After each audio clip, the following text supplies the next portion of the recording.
Assalamu alaikum. Can we start? Can you all hear me?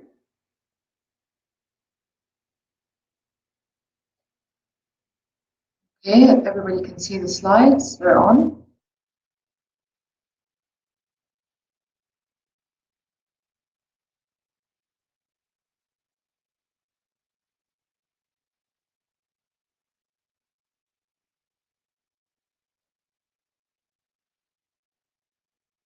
Okay, so I'm going to start. Good evening, everybody. Thank you for being here and for your interest in contributing to patient safety in medical imaging.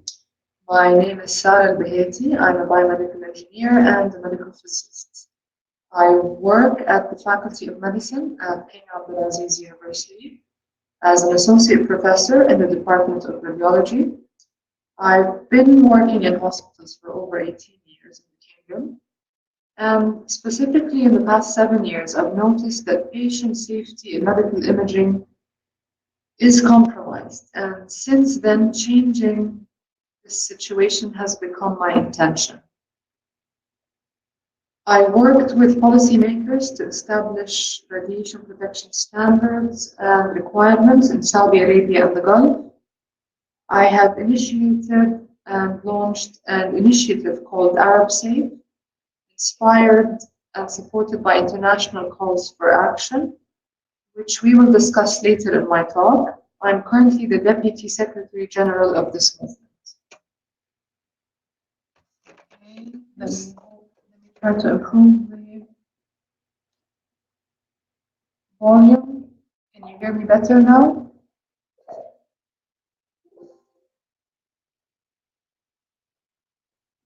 On. كده أوضح؟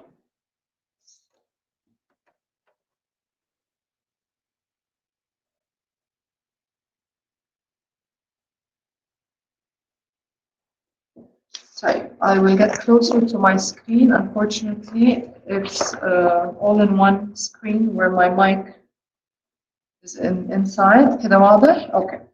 So let's start. In the outline of today's webinar, as you can see, we will define the current risks, develop a better understanding about radiation and how much is our population being exposed to. We will discuss patient safety and the recommendations to reduce their doses. We will briefly talk about what's happening to regulate the practice and the bodies involved. And lastly, we will go over patient empowerment in medical imaging. I'm planning on leaving enough time for you at the end for all the questions and discussions.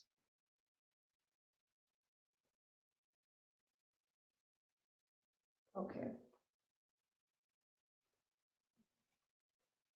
So up to date, there is a worldwide concern about patient safety in medical imaging due to the large number of errors that can be encountered.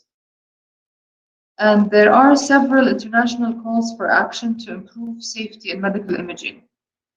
The risk will very much depend on the qualification of the staff, the equipment used to perform the examination, their status, how many years have they been in service, their maintenance history, the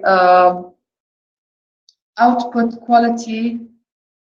It will also vary with the protocols the facility chooses to use, the number of examinations the facility performs, weekly, yearly, and so on, and the awareness level of all teams involved up to the management of the facility.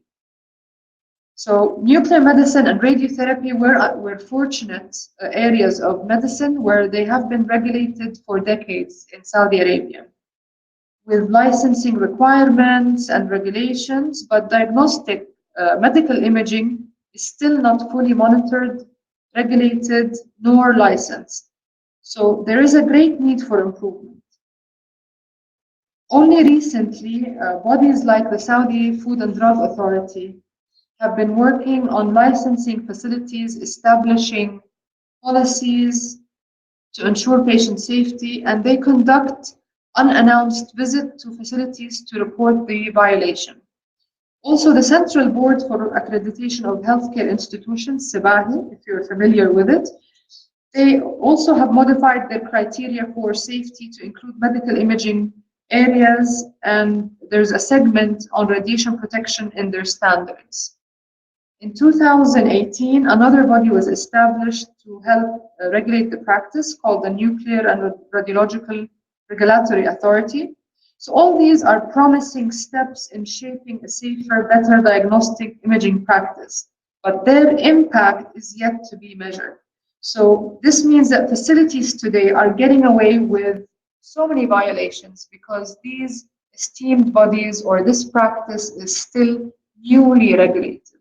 So على أرض الواقع, we still cannot see, a proper good practice for medical imaging. And like any area of medicine, there are associated risks sometimes that accompany the overall good that is being done for our patients. And in radiology departments, the patient risk could range from missed abnormalities due to technical issues, communication errors, as in other areas like surgery, for example, and the risk will include performing the wrong procedure on the wrong side. Another risk should results from reactions to the contrast agent the patient is sometimes given for a clearer or better visualization with these modalities like MRI and CT. And the risk we are focusing on today is the radiation exposure, which is the main aim of my talk.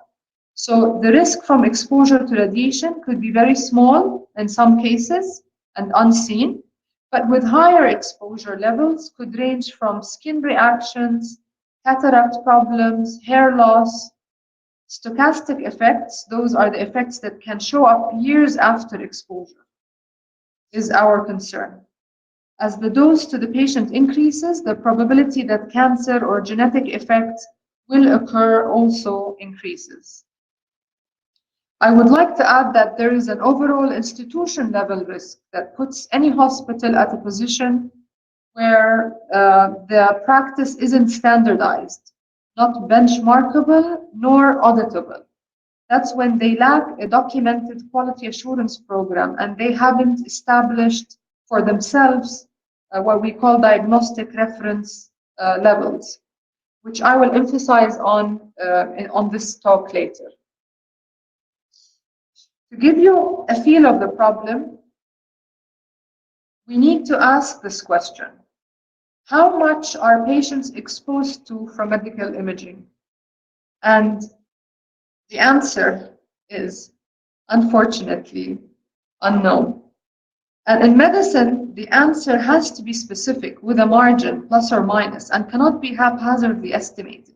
But at the moment, the answer is it's unknown, not being measured by most facilities, not monitored, not audited to improve or decrease these exposures. So let's step a little bit back for a second and define medical imaging. It includes radiography, mammography, computed tomography, fluoroscopy, nuclear medicine imaging, which is the use of radioactive material for diagnostic purposes, and dental x-rays, which is, I know, outside of radiology or medical imaging departments, but uses medical imaging to diagnose problems in our teeth. Okay, these are all extremely useful tools that provide vital clinical information. We cannot disagree that it's important, and it provides non-invasive diagnosis of diseases and monitoring of therapy, and can support medical and surgical treatment planning and increase life expectancy by this early detection, on the condition that their benefit is greater than the risk. So I repeat, on the condition, يعني في condition, that their benefit is greater than the risk associated with this exposure. How do we know that the benefit outweighs the risk if it's not measured? nor assessed, nor understood in many cases. And this risk has to be communicated to all patients, even those exposed to the smallest doses. So let's understand radiation.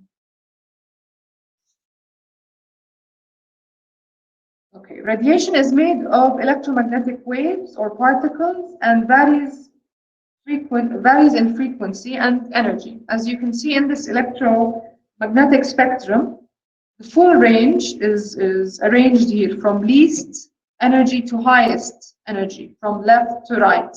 So low energy, like radio waves, microwaves, infrared,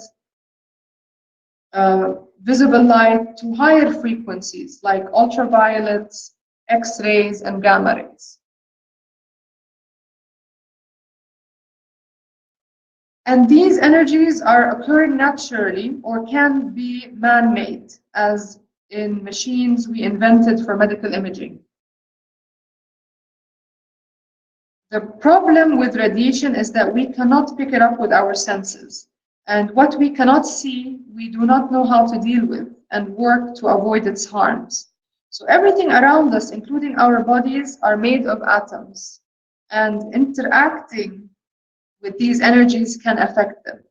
So the right side of the spectrum I showed you, the higher energies, cause changes in the atomic structure. So depending on these changes, radiation is grouped into two types or two categories, ionizing and non-ionizing. So the ionizing part of the spectrum I showed you has high enough energy to cause changes in atoms, cells, and DNA. How? I'm trying not to put a lot of physics in this lecture because I know to the general healthcare workers and doctors and hospital management, they do not want to hear that. And I'm trying to make it as simple as possible.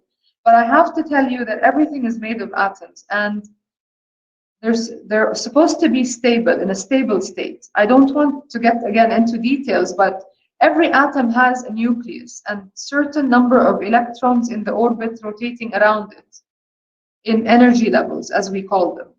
So the mass of the nucleus and these electrons in rotation are always balanced out in our bodies, in material, in a chair, in a desk, in everything. These atoms are balanced out to keep the atom at equilibrium, in a still state at all times. When this atom is hit by ionizing radiation, those high energy high energy part of the spectrum, the electron gains energy and starts moving from energy level to the other until they have to leave the atom because they've gained a lot of energy. So they create a gap and free electrons leave the atom. So the result is an unstable atom and free electron roaming around, ready to interact with other atoms. Again, it's radiation with energy high enough to remove tightly bound electrons from their orbit when interacting with matter, causing atoms to become charged or ionized.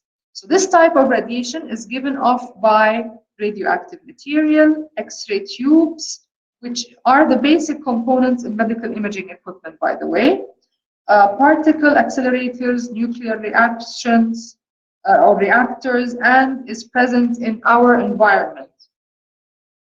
Okay, so on the other hand, the non-ionizing radiation is the part of the electromagnetic spectrum that carries energy, but not high enough to cause changes. What happens is that the electron in the lower energy level rotating around the nucleus, they gain the energy and simply move to a higher level without having to leave the atom's orbit. So it's gaining energy, and what happens to it is we call it it gets excited. Excitation takes place only. So the number of electrons in the atom will stay the same.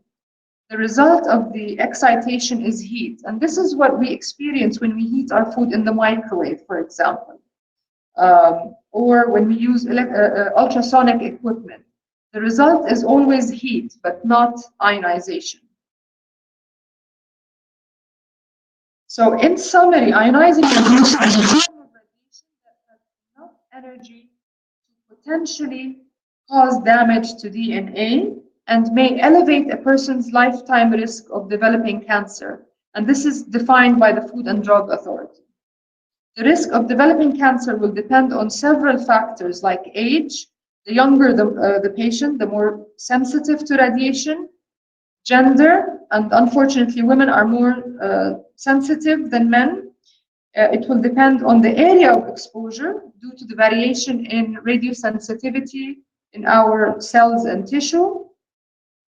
Not all our organs and cells respond in the same way to radiation.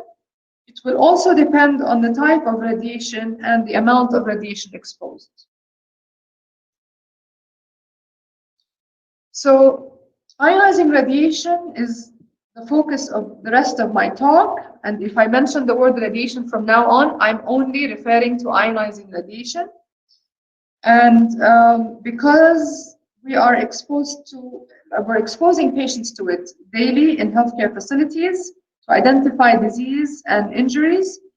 To simplify what happens during an X-ray examination, for example, involving this type of radiation, the X-ray beam passes through the body and some of it is absorbed, some of it is scattered by the internal structure, and the remaining is transmitted to the detector or the film, the image receptor, or the computer screen for the information to be read and evaluated, representing the inside details of the patient's body. And what I would like to highlight is that regardless how small the dose of radiation is, by definition, we already know by now, it is ionizing. Now you know that this type is the type that causes changes in the atoms, in the cells, and in the DNA, and can cause biological effects. So, ionizing radiation is used when you get an X-ray done, what we call a radiograph, for example, to evaluate an internal structure of your chest or any bone injury. And it's the same type used by dentists for imaging teeth and gum health. Ionizing radiation is also used in mammography, the modality that images breast tissue and is used for screening for early breast cancer. Higher levels of ionizing radiation are used in fluoroscopy equipment, which gives us extremely useful real-time continuous images or video X-ray on a monitor to help the doctor insert things in the body. Computed tomography also involves ionizing radiation in the form of X-ray from 360 degrees around the patient as they are fed inside the machine to obtain cross-sectional images or slices, as we call them, of the internal organ or tissue. In nuclear medicine, ionizing radiation is also used, but the source is different. So everything I've mentioned before was the source was the machine. But when we use nuclear medicine in diagnosing diseases, what's happening is that the patient becomes the source of this radiation and not the machine. And the equipment in nuclear medicine are simply cameras that detect the radioactivity inside these patients to evaluate and diagnose their diseases. So the only downside to this magnificent field of medicine that is doing so much good is how we use this unseen energy. And according to the New England Journal of Medicine, about 1/3 of all CT scans are not justified by a medical need, meaning useless. And every year in the US alone, around 20 million adults and 1 million children are exposed to this type of radiation unnecessarily.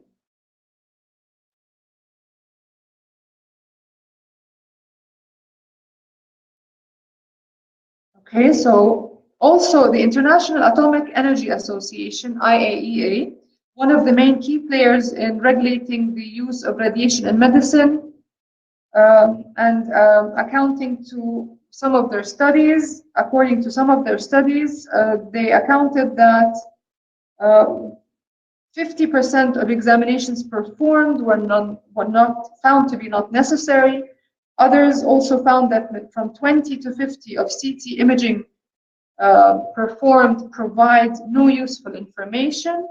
Other studies show that CT examinations are being repeated for patients and that the utilization of medical imaging has tripled in the last 20 years. These are just some examples. If I was to give you what's out there in the literature, it's a lot and it's very alarming. So let's go back to the sources of this type of radiation in hospitals. Where is it located? It will be found in radiology departments, of course, dental, intervention, cath lab, endoscopy, urology suites, and it will also be found in the OR, since a lot of the fixed or mobile fluoro equipment are there to aid in surgeries. Often, these equipment go to the NICU or the ICU as portable X-rays for the patient bedside daily routines.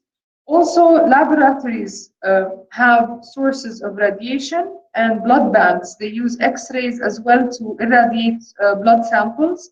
So ionizing radiation is also found in radiotherapy departments and nuclear medicine departments in the form of radioactive material used for both diagnosis and treatment purposes. So I hope by now you understand that MRI and ultrasound are not included since they are they compromise of a magnetic field and sound waves, and they are both non-ionizing. So to develop an awareness about radiation and to assess the harm from ionizing radiation, I must tell you that there is radiation in the room you are in right now. So even if you're outside of a hospital environment, you are still being exposed to radiation. And yes, it's the second type of radiation, the ionizing one, and we call it background radiation. So natural background radiation comes from natural sources in nature, and we are exposed to them all year round, depending on where we live, depending on the composition of our environment and how high from the sea level we live. If we live in skyscrapers in New York, for example, we are exposed to higher doses than people who live on the first floor. Okay, so also frequent flyers are exposed to this form of radiation from cosmic rays and from the sun and space. So we live with natural amounts of radiation without any noticeable harm. An average person, for example, receives an effective dose of 3 millisieverts per year, depending on where they live. So every country has its measured background radiation. And just to give you an example, in Brazil and Japan, the background radiation is much higher than the US and Europe. It's around 13 millisieverts due to the diverse nature of Brazil. So it's natural radiation, around 13 millisieverts, while the background radiation in Japan is due to the man-made disasters there, and it's also around 13 millisieverts. So we use what people can live with every year without harm to compare the exposure from different imaging modalities. If I tell you 5 kilograms, you are all aware of what a kilogram is. You are probably already have an image in your head about what it looks like. We know if a person weighs 200 kilograms that he will be physically challenged to move around. So to get the same feeling with radiation, with millisievert or units of radiation, we use background radiation to compare it to what we are exposed to from imaging modalities. Another way is to use the exposure from one chest X-ray as a single unit, to compare it with the exposure to different types of investigations. So if one chest X-ray dose is around 10 days of additional background radiation the person is exposed to, I can use that to compare to other modalities and gain awareness and understanding of how much each imaging investigation is costing the patients. So there are several units and ways to measure and assess radiation, but we use the effective dose in millisievert to represent the dose averaged over the entire body, keeping in consideration the area of exposure, its the radiosensitive tissue in that area, the exposure type, and the risk. So there are other ways to measure, like the absorbed dose, which represents the amount of energy deposited in a kilogram of substance. And it's measured by a unit called gray, which again is another specific dose that we measure, which only is used for mammography, for example, is the mean glandular dose. And it represents the amount of radiation being exposed to the mammo tissue. And there are other measures that are modality specific. For example, in CT, there are two measures that represent how much radiation was involved in the examination, and they are the CTDI or CT dose index and the DLP, the dose area product. All of these are then converted using calculations to effective dose to be able to compare them together. So we can compare apples and apples instead of apples and bananas. So we need to convert them all to be able to compare across modalities. So what the numbers you'll be seeing are effective doses, and internationally, there are many publications and references to how much patients are being exposed to. I chose some to give you a feel. So, of course, this will always depend on several factors, including the patient size, the machine number of years in service, the technique used, the protocols used, and so many factors. I'm not going to go through it now, but here's a sample of the averages. So this table compares the doses from a single X-ray, chest X-ray, okay, which is the single unit, to the doses from other investigations. As you can see, a single dental X-ray can be equivalent to the dose from half a chest X-ray. And there is, I've included the range, so it's from 0.005 to 0.01. So it can be up to half a chest X-ray, and that's one dental X-ray. In mammography, a single view could be equivalent to 20 chest X-rays, but I want you to keep in mind that the minimum number of views needed in a mammogram is at least 4 views. Sometimes more is needed to fully assess the breast. The doses from CT examinations range from 2 to 16, according to the study, meaning equivalent to doses from 100 to 800 chest X-rays. Some nuclear medicine investigations using radioactive material exposes patients from 0.2 to 41 millisievert, depending on the investigation. So the type and activity of material also will vary. As you can see, this dose is equivalent to somewhere from 10 to about 2,000 chest X-rays, and so on.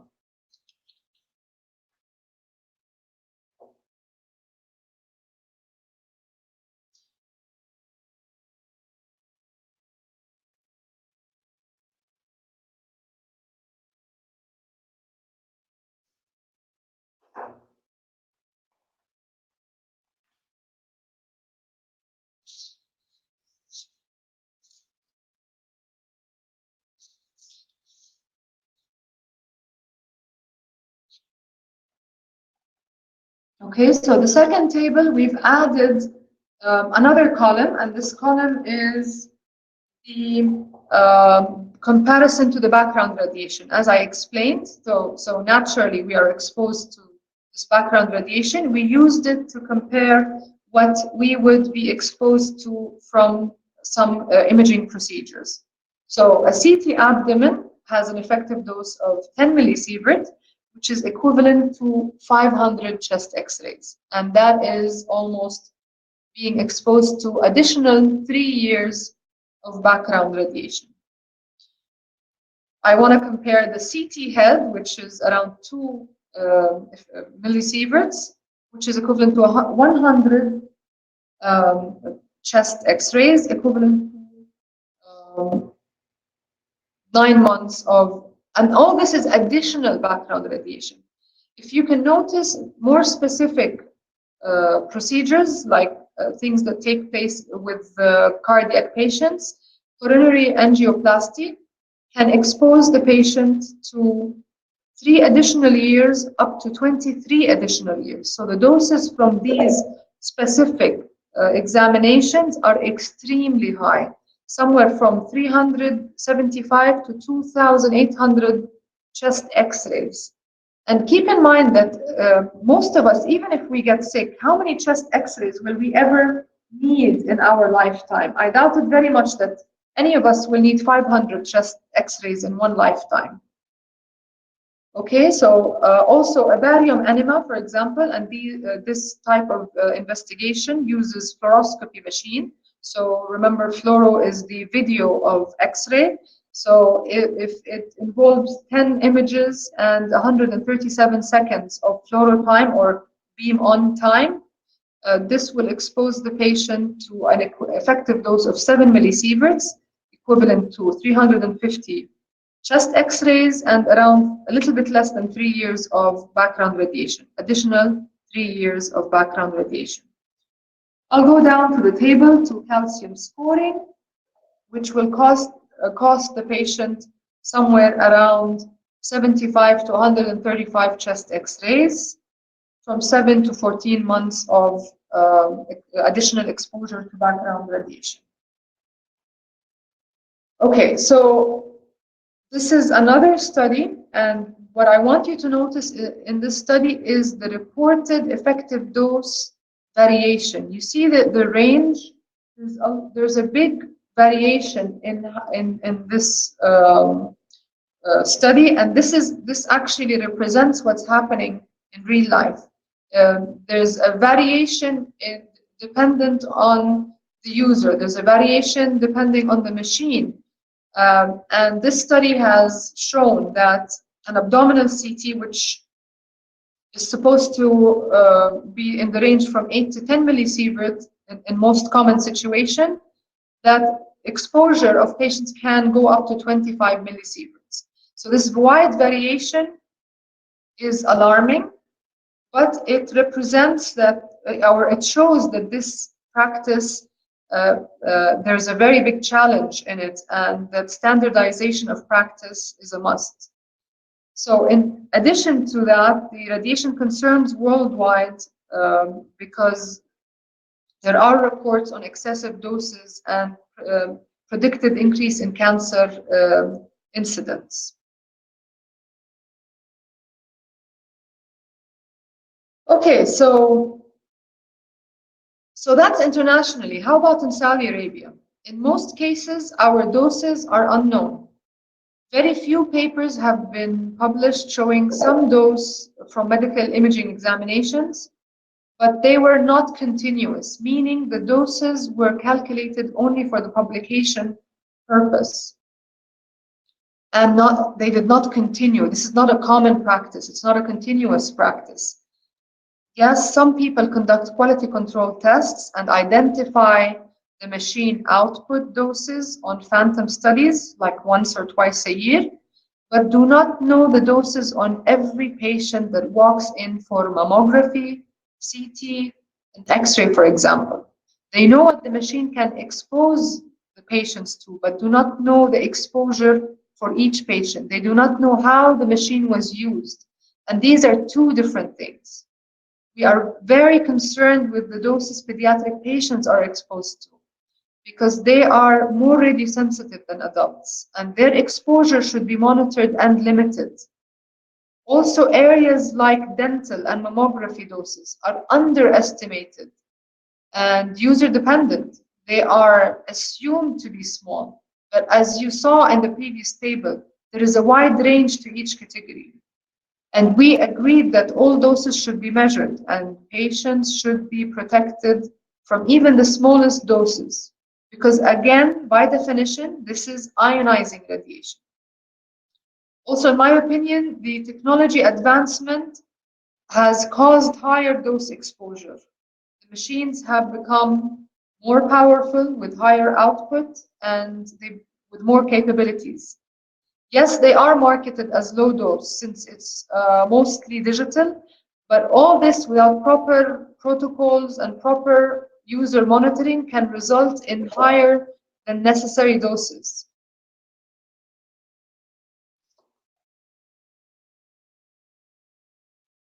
Okay, so let me explain that further. Exposure is user dependent, so most of the time, which allows for repeating exposures without sending it to the archiving system.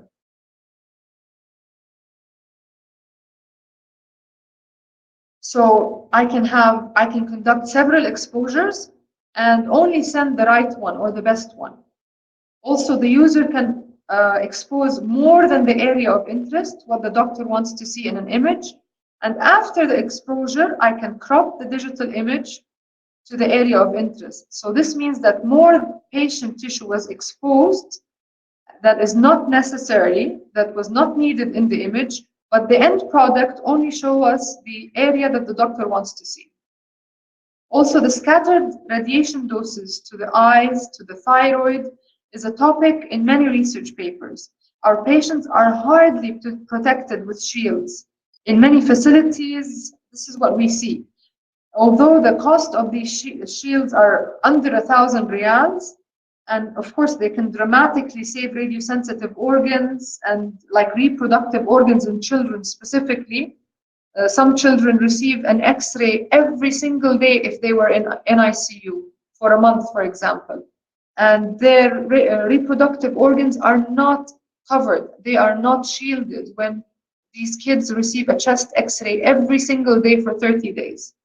So these extremely cheap tools are not being used to protect any patients. We will talk more about justification and its importance, but in general, our medical imaging practice locally involves unjustified doses to patients, especially in dental practices, where lots of repeats take place because the dose is assumed to be very small and negligible. So most of us need 3 to 5 X-rays if we are at the dental office getting a crown done. And we cannot keep asking the doctors to shield or to ask for lead aprons ourselves. These have to be provided. These have to be a standard practice. A thyroid collar and a lead apron have to be standard to save and shield our body and our thyroid. Also, overutilization in CT is also seen in local practices, and pediatric patients are not being exposed to doses that are child size, meaning the adult protocols are used for pediatric patients. Interestingly enough, most of these machines are bought without software that can register all doses, analyze them, report them monthly, raise a red flag when overexposure takes place. And that's because these are sold as extra options. So usually hospitals, when they acquire these extremely expensive technologies, while having the choice in decreasing the cost by not purchasing the software, and they do not buy the dose reduction tools initially. So it's like having the option to buying a car without an airbag. That's exactly what's happening in medical imaging today. So all these safety features are add-ons that can be bought with the machine itself, can be bought without these safety features. And the dose reduction features are the extra cost that most of the time can be omitted. Yeah, I see lots of questions, but I promise we will get to them once I am done with the presentation. Okay, so another gray area, and I don't want you to understand me wrong, but how much are women exposed to during their mammograms? Nobody knows. There are two sides to early screening and mammography in Saudi Arabia. Yes, we want women to go for screening, but we have to remember that these are healthy women, not patients until proven otherwise. So they are exposed to radiation for screening purposes, which should be, and at least the dose has to be known, measurable for every single patient for this investigation to be justifiable. And the facility has to be accredited for mammography by international standards. I cannot function a mammo unit without being accredited by, for example, the FDA, the American College of Radiology, all the qualifications of the staff, the technologists, the physicists, the radiologists, the machines themselves. There has to be a validation of practice before we can create patient flow and ask patients to come and walk in for saving their lives from breast cancer. If it was my mother or myself, I would not go to a facility where the doses are unknown and they cannot show me how much I was exposed to every time I go for my mammogram. So, in my opinion, this is unethical. So, mammography is user dependent as well. The positioning, the technologist experience is directly related to the exposure doses, and the number of views taken is also directly related to the dose I would be receiving as a person coming in for screening. And as you know, sometimes more is necessary for diagnostic purposes. So lack of local regulations for mammography and lack of those monitoring software have contributed to unknown mammography doses in almost all facilities. I can't say all, but from my experience, in almost all facilities, they do not know what they expose patients to. So what's the limit? What's the limit I can expose patients to? Unfortunately, there are no limits, only guidelines. And that's why the area of radiation protection in medical imaging is complicated and needs a multitask team to implement a radiation-safe culture. So we need a multitask team. We need the physicist, the radiologist, the radiographer, the biomedical engineer that helps write specifications and purchase the equipment. We need the management on board to understand the problem. We need the nursing team. We need the referring physician. So it's a multi-task team to create a radiation-safe culture.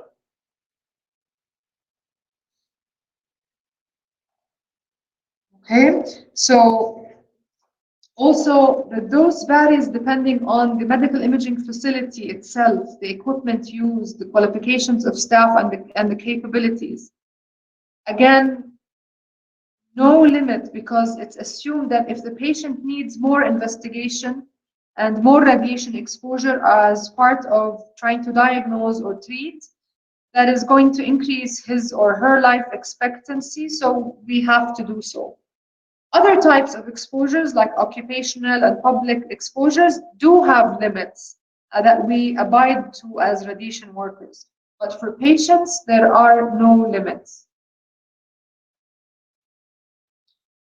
So exposure to external radiation from X-ray machines or internal radiation by injecting radioactive material, both have no dose limits. If necessary and needed, the patient will receive them. And that's where patient safety could be compromised, honestly, because this does not give you the right to expose patients to several CT examinations or to 20 dental x-rays, for example, instead of 5, since there are no limits to the patient exposure.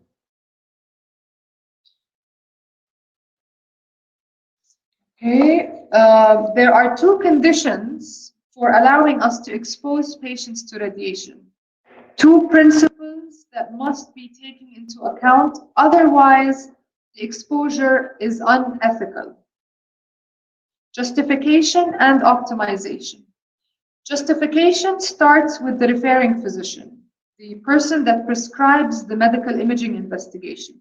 So she or he is ethically responsible for the dose the patient will receive, and optimization of exposure is under the responsibility of mainly the radiology team, the radiologist, the technologist, the physicist, and the hospital administration to provide the necessary equipment, tools, and resources and facilitate the tasks required in this principle. Okay, so justification. Doctors that prescribe radiation involving examinations have to be aware of the dose involved in each medical investigation. Just like they understand medication doses and their side effects when they prescribe antibiotics, for example, they have to be aware of radiation risks and hazards, and they have to be very familiar with how much they're prescribing when they're referring to an X-ray or a mammogram or a CT. So in addition, justification involves the following. First, physically examining the patient. I know this seems trivial, but there are many cases where X-ray is requested and the doctor never even saw the patient. Second is the imaging examination needed. Is this imaging examination really needed to answer a clinical question? The doctor must judge whether the exam will improve the patient's health or not. Is it necessary to answer, and will it change patient management? I assure you, sometimes when we ask these questions, when we audit the CT practice, we find that the answers are no. Okay, so that's why justification and asking these questions are very important. So the doctor or the person that requests, he or she must consider other non-ionizing modalities when possible. They should check availability of previous images.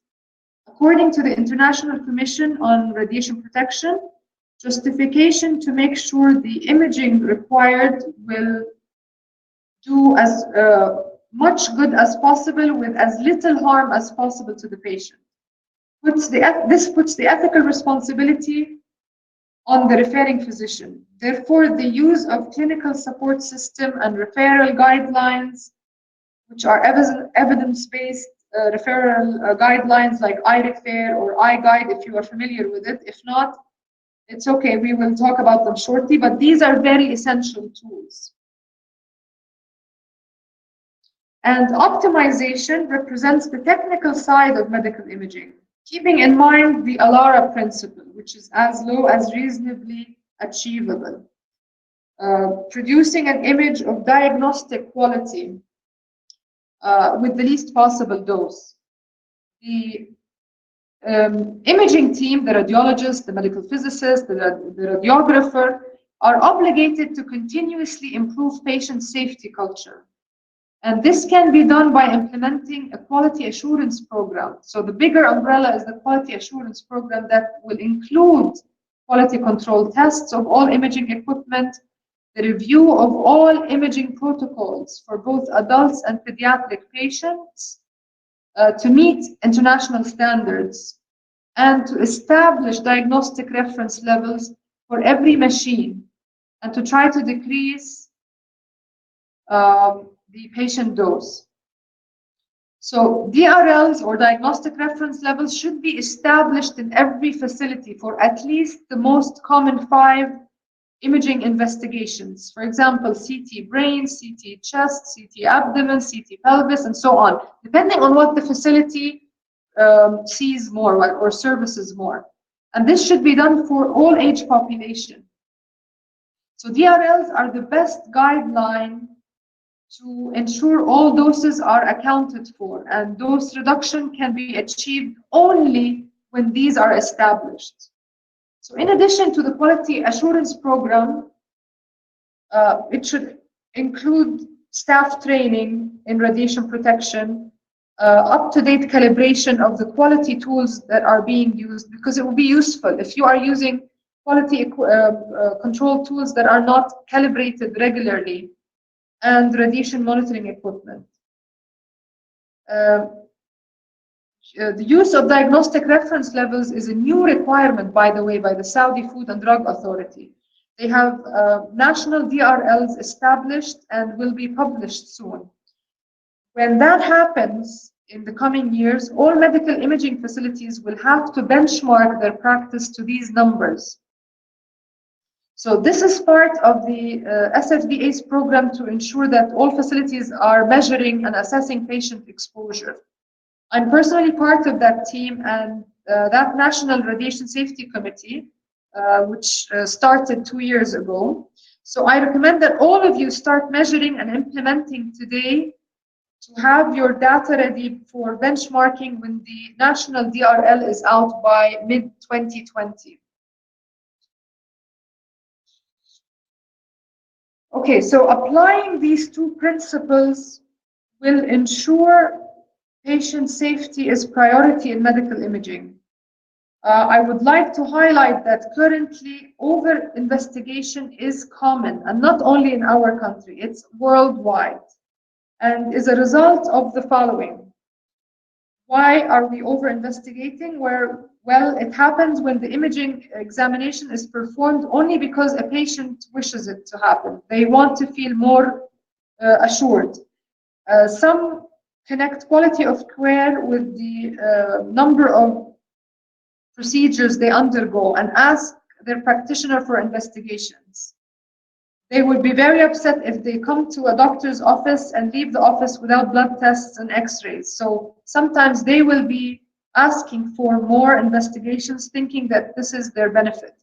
And that's why doctors should be ready to explain the harm of radiation and this exposure without any medical need. Another reason is financial, unfortunately. The financial part of investigations, which is common in the private sector. And with the kick-in of insurance, we are seeing more of that. So some organizations or doctors get a direct financial benefit when referring to imaging modalities related to conflict of interest, also known as self-referral. An inevitable reason is defense medicine, when you need to avoid litigations. Another reason for over-investigation is the role of the industry. Large corporations compete for market share and more utilization. When you use their equipment, they can develop the next one.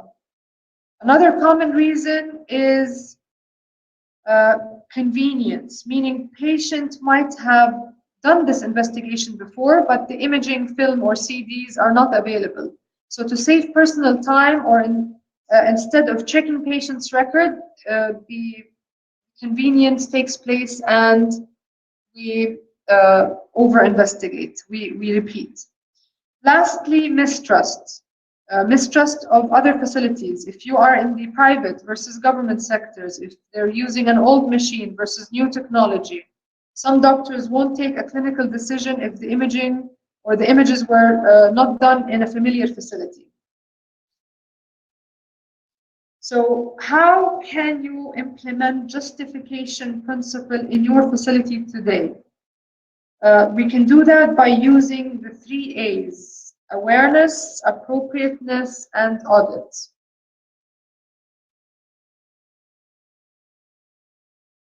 There are several tools that can raise awareness about patient safety in medical imaging. What we are doing now in this webinar, one of the most thorough platforms with up-to-date information is the IAEA's Radiation Protection of Patients platform. I highly recommend. They have so many leaflets and free information in all languages, including Arabic. These leaflets are called the 10 Pearls. There are some for patients, there are some for referring physicians, there are some for different teams. I highly recommend that you take a look at them. The aim is to highlight the need for effective communication about radiation risks, why we need justification, who is ethically responsible for the exposure dose, and to properly assess the side effects of any exposure to patients. The second is appropriateness, and the use of referral guidelines is one of the hot topics in all scientific meetings today. They are being used worldwide in medical imaging facilities to ensure that patients are being exposed to the right dose and the justifiable dose. These have been developed during the last 20 years, and they help the referring physician in selecting the right imaging investigation, of course, depending on the symptoms of the patient, and to try to reduce unnecessary imaging. So some examples of these already available worldwide. Some of them are free, and some of them for a very a small amount of money are the Diagnostic Imaging Referral Guidelines developed by the Canadian Association of Radiologists, the American College of Radiologists Appropriateness Criteria, ACR, and there's also one called iRefer, developed by the RCR, the Royal College of Radiology in the UK. The European Society of Radiology also created a solution called ESRI Guide. And all of these are evidence-based guidelines that assist the referring physicians in making the most appropriate imaging decision for a specific clinical condition in relationship to what the patient comes in with symptoms. So they help enhance the quality of care and contribute to the effectiveness of radiology. So they have apps as well as solutions that can be accessed from any hospital request system. So hospitals today should choose one of these tools and announce that a clinical support system is going to be used for patient safety in medical imaging, and that could be another quality measure to assess the effectiveness of the service within the hospital or the facility. So let me go back to you. So this is a real picture on an iPhone. So this app is available on the phone, and it's by the Royal College of Radiology, but I'm sure all of the others that I've mentioned have apps as well. Okay, so the third A is in implementing the justification practice is regular need for audits. Even if it's done internally, there is a need to review the effectiveness of the referral system in any facility to make sure that the requested imaging examination was done to answer a clinical question and that the patient details were on the request form and they were specified for the imaging team to perform the correct examination.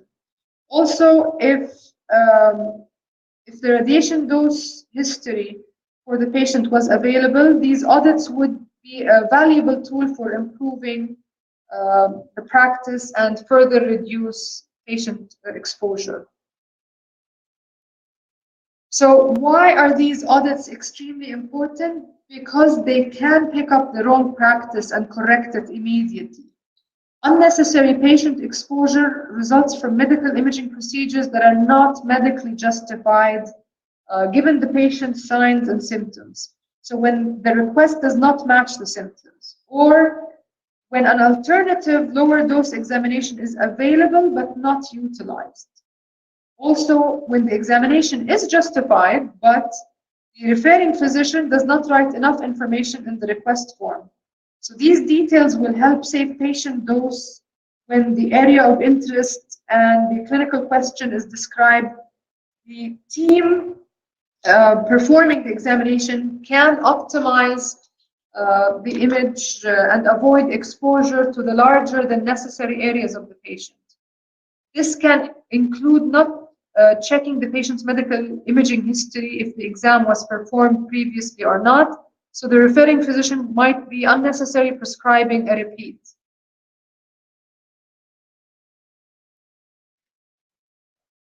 So what can we do to reduce patient doses? Honestly, there is a lot we can do. It depends on how responsible we feel towards patients and the doses they are receiving. Most important is to consider imaging modalities that do not use ionizing radiation, like MRI and ultrasound if appropriate.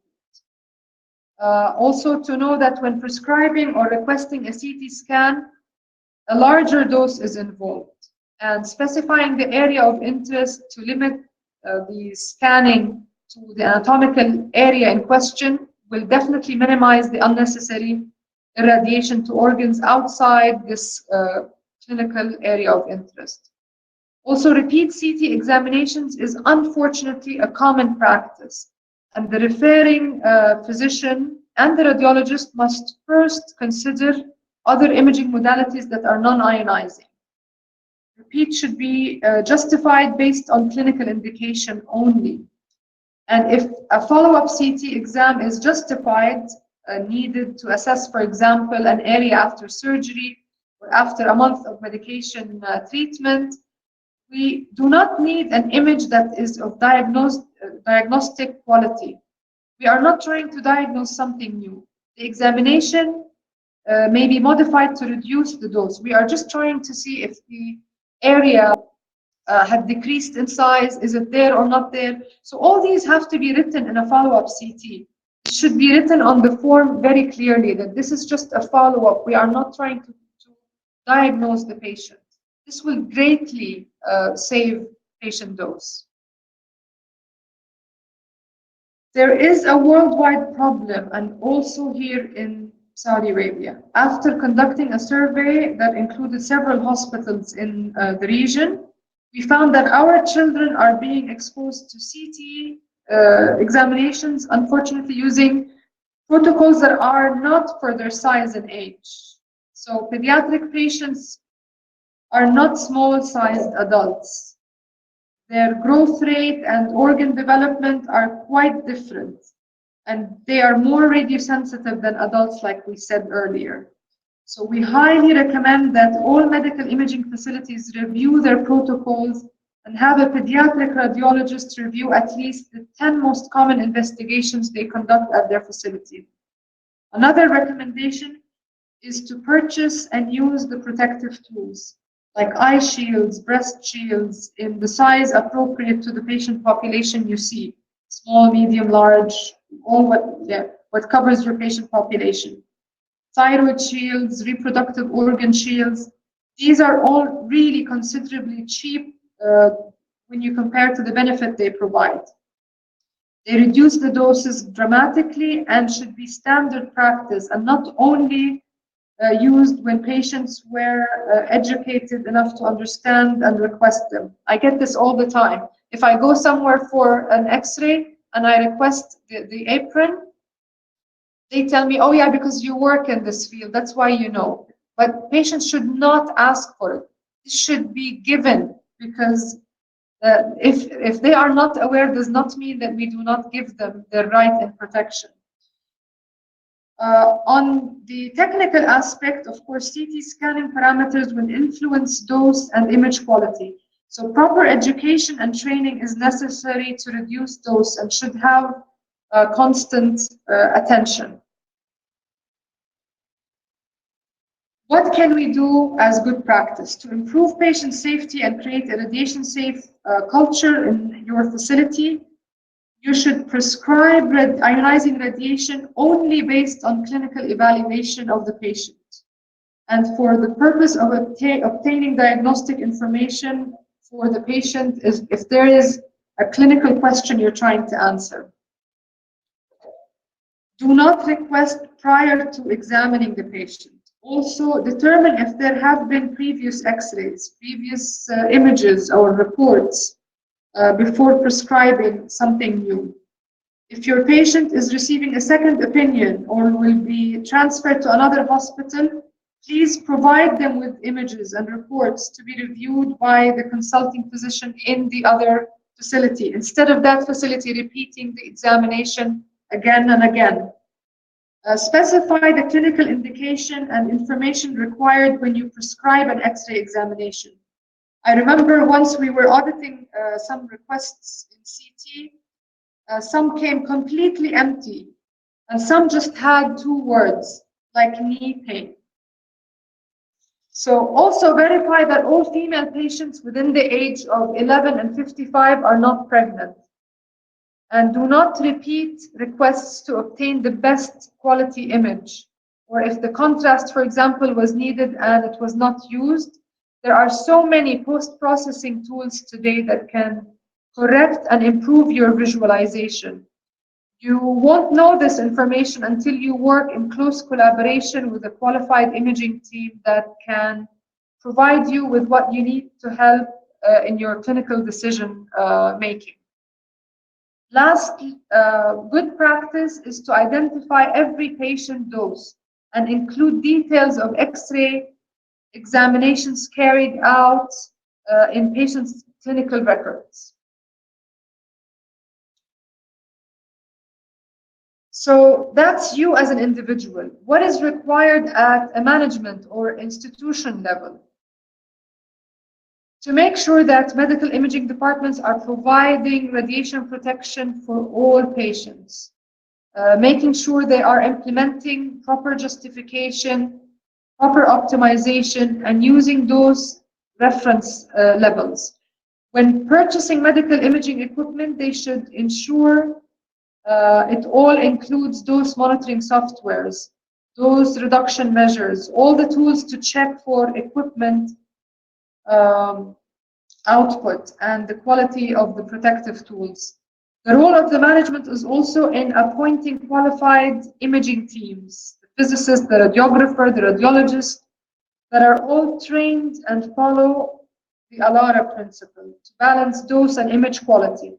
So the hospital management should implement an auditing system that includes all doctor referring practice. This should not be omitted from any audits. They should also encourage adhering to international regulatory bodies and scientific organizations like the IAEA, the WHO, which is the World Health Organization, ACR, AAPM, ICRP, Radiological College of Royal College of Radiology, etc. Just to give you an example, since 2013, the European Union countries all adhered to regulatory standards by the WHO called the Basic Safety Standard for patient protections from exposure to ionizing radiation. And these things are done at a managerial level. This happens at hospital management or administration level. So as you can see, patient safety in diagnostic imaging requires a multidisciplinary team and several stakeholders to commit to the international regulations until our own is well established and impacts the existing practice. When I say several stakeholders, this includes everybody, biomedical engineers, nurses, everyone in the medical field that are there to serve the patient.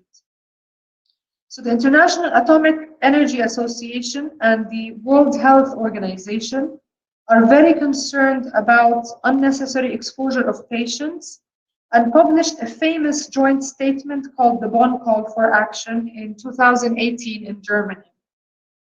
This was followed by worldwide adherences and calls for action.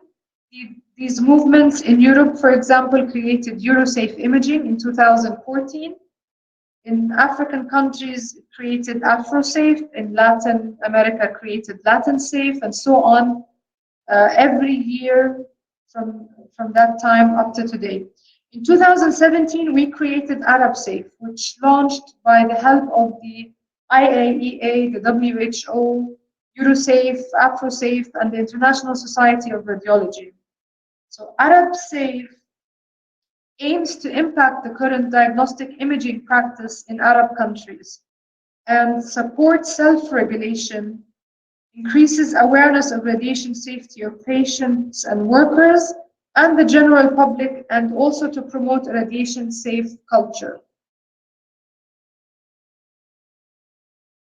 Because we have a lot to work on in comparison to the work that has been done internationally so far, ArabSafe committed to some and not all of the Bonn Call actions required for patient safety in medical imaging as phase 1.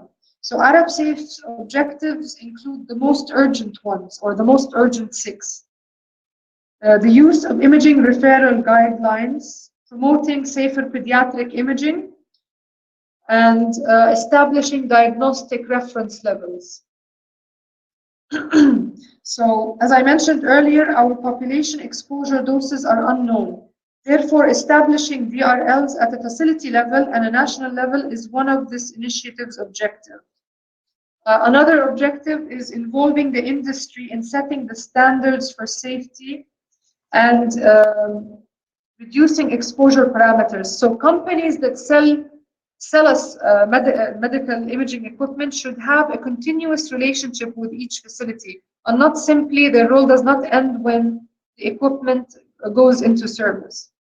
Another objective is that we should organize radiation protection training courses for healthcare workers and medical practitioners to promote a radiation-safe culture, educating the general public in Arab countries about safety in diagnostic imaging, and this is what we are working on since 2017. So now we have to admit patients today are empowered. Okay, so they are empowered with ease of access of information on the internet and the social media, and understand that there is a safety concern when it comes to those from medical imaging procedures. Therefore, we have to be prepared to answer their questions. As part of Arab Safe objectives, we collaborated with the Saudi Patient Safety Center and created 5 steps and 5 questions that patients can use when referred to medical imaging, and doctors need to update their information about the side effects, the harm, and the benefit relationship to answer the patient.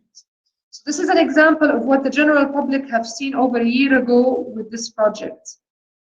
They will want to know how every exam is improving their health, why they need the investigation, what are the risks and benefits, how much radiation is involved, if there's another investigation that can be used that isn't ionizing, and if the facility performs regular checks on its equipment, and that they are receiving the lowest possible doses.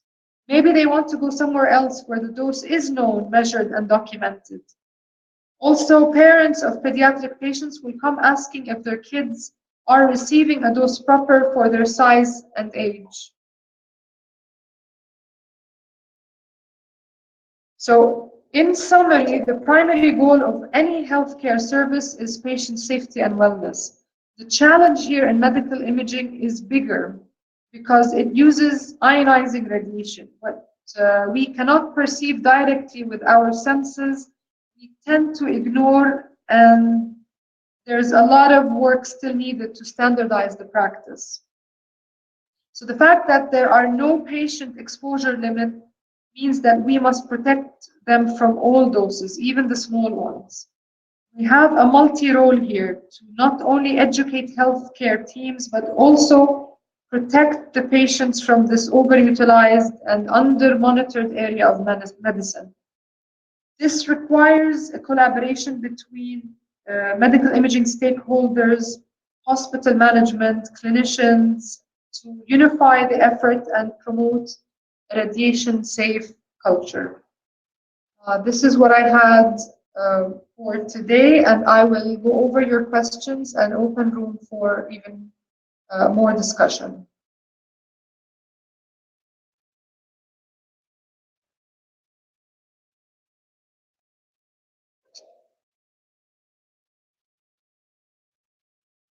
Okay, so I will start with the first question I see here.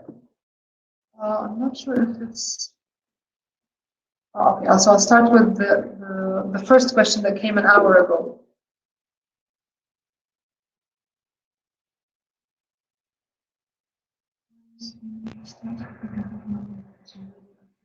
Okay, so Abdulaziz, you've asked about radioactive material, iodine, and how can we protect patients during procedures.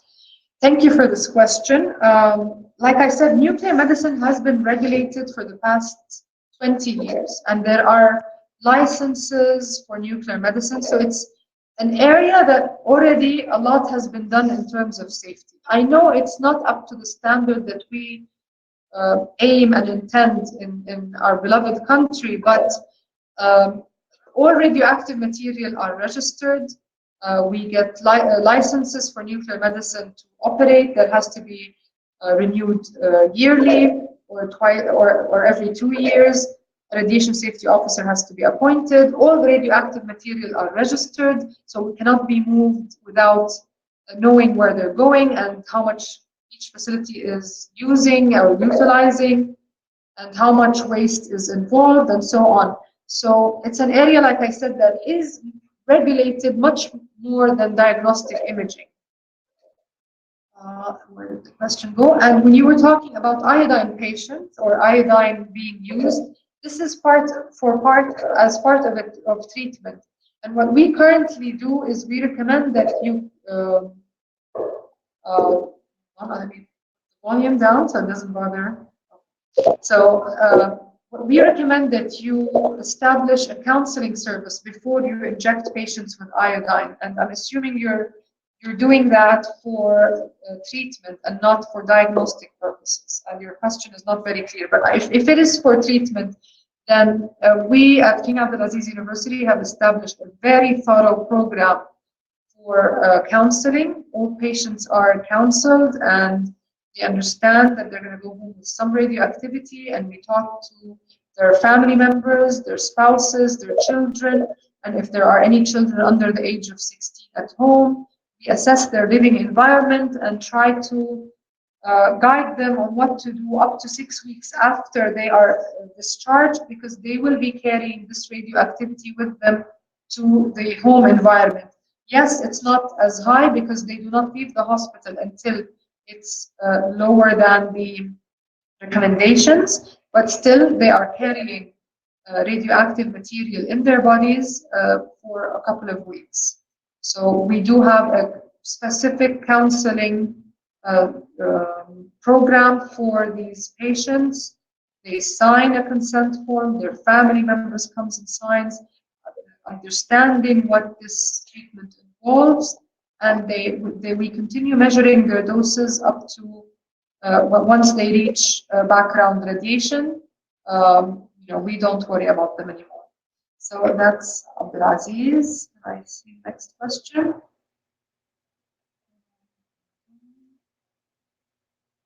Okay, Muhammad, you're asking why Japan has higher radiation than others. As you know, Japan had several radiation disasters in the past.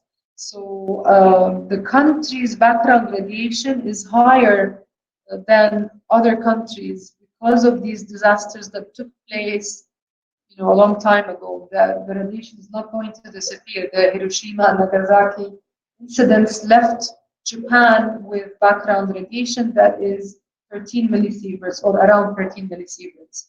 Now that's equivalent to the background radiation from Brazil. While Brazil, no man-made disasters have taken place, but the nature in Brazil is very diverse. You have huge mountains with a lot of the landscapes, the sea, and all the components in the environment create this 13 millisievert radiation exposure. And people are extremely healthy and energetic in Brazil. They're not affected by that radiation. I think you should ask the Patient Safety Center about the recording. I'm sure they have it. They have it recorded, and it will be available for anybody that wants to hear it again.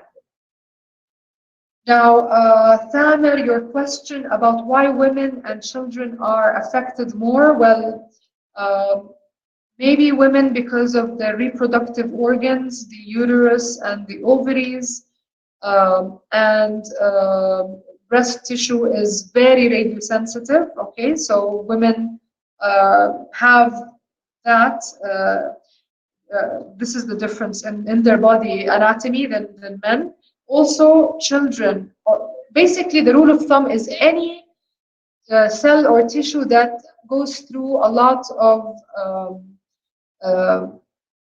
growth. Okay, so children are still in a state of growing. So any cells that are growing, like the hair cells, the bone marrow, in a continuous state of growth, they are more radiosensitive. And since children, all their body is in a state of growth, so they are extremely affected by radiation. And women, like I said, because they of their reproductive organs, and they are, generating newer cells due to them being capable of, housing a baby and taking, from their own cells to this growing fetus. I'm not sure if the presentation will be sent, but we can ask the Patient Safety Center to go ahead and send it to all attendees today. I have no problem. Again, I was doing this presentation as part of, an awareness to everybody. So I would love that if you find this information useful, I'm grateful that you keep this presentation handy. If you need it at work, feel free to use it.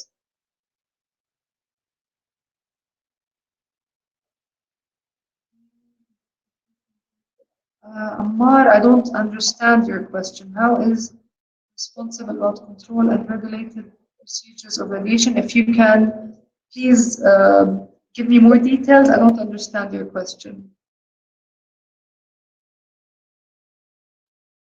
Okay, Iqbal, your question about if the patient gets 10 times dental X-ray in a year, what is the level of exposure he will receive? Is it in high or low? Now, again, what my lecture showed, the numbers that I showed, is very much dependent on the machine. It's dependent on the operator of the machine. And if you look at, let me go back to the slide where the dental, okay, so if it's equivalent, let's say it's on the higher end, which is 0.5 chest x-rays, and you get 10 of those. So what you're getting is, yes, it is a low radiation, but I don't want it to seem low that you can neglect it. It's low in case you don't need more X-ray during this year, and only if you are being protected, meaning you are wearing a lead apron on your body and you are wearing a thyroid collar on your neck, because dentists will hate me, but I'm sorry, I think they are responsible for all the thyroid problems in this country. They expose the thyroid, and the people who operate these equipment, I have all the respect for them, the technologists in the dental clinics. Sometimes the direct beam from the dental X-ray is directly down towards your neck and your thyroid. Okay, so you have to be protected when you conduct these dental X-rays. If you need to be exposed 20 times and it's needed for your teeth, I cannot tell you that no, don't expose more than 10 times, because it's a lot of radiation, or it's medium radiation. If you need it, you should get it, because living with cavities or living with teeth that are you're ruining your quality of life and directly exposing you to other health problems. So this is where the justification and the Alara principle fit. I can't tell you don't go to the dentist and get these done. No, you have to do it. But how are you going to do it? I personally save my X-rays from any dental visits. I save them on my phone, so when I go again and they tell me we can't find them, I can show it to them. No, I have them. I have the record, because I don't want to be exposed to more X-rays, especially not around my thyroid area, nor around my eyes. Okay, this interesting question about CT overutilization. CT is very convenient.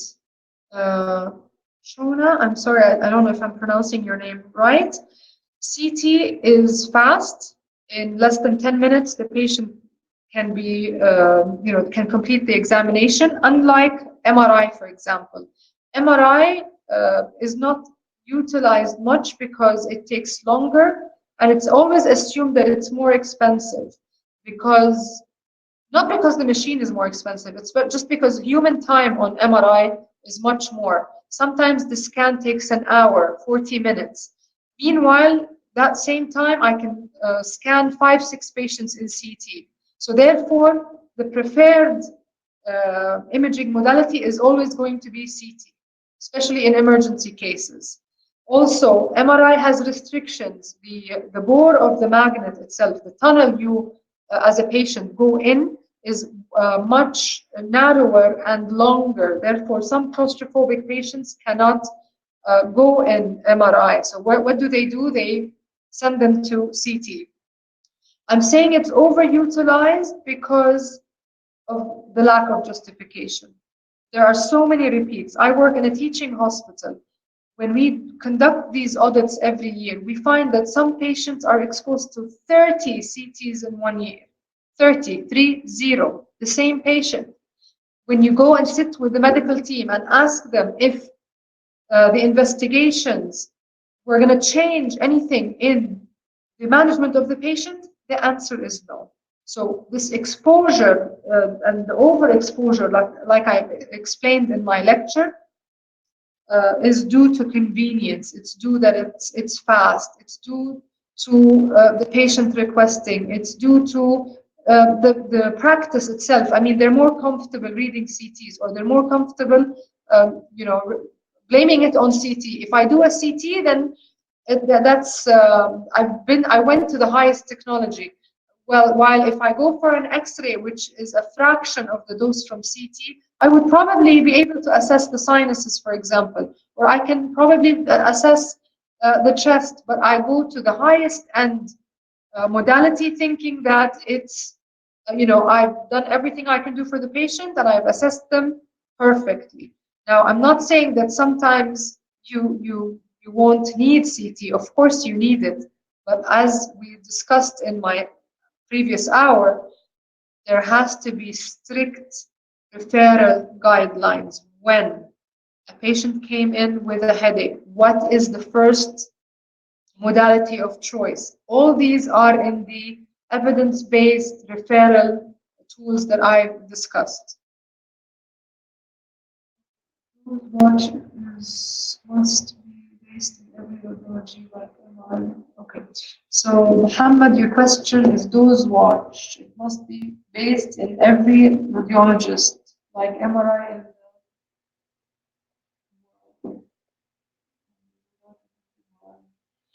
I don't understand your question again. If you can specify, um, so I don't understand the question. Okay, Dose Watch, if you're talking about Dose Watch, which is a product that registers all the doses, it's one brand sold by one company, but there are so many softwares that do this solution that is a dose monitoring software. And yes, definitely, it's a very, very, very useful tool. And like I mentioned in my presentation, we have to stop the habit of buying X-ray or CT equipment without the airbags. This is exactly what we're doing. We are omitting and removing the softwares and the tools that can send to the radiology head or the radiology supervisor a full list every month with red flags of all the patients that were overexposed or where the limit had exceeded or doubled their threshold, and that will help the radiology team, the head of the radiology department, assign and improve the practice. In addition, such tools like Dose Watch and others, they help identify patient doses, and definitely they will help when the Saudi FDA comes to each facility and asks them for a sample of their patient doses. These softwares are very useful tools to provide that and to help us establish diagnostic reference levels.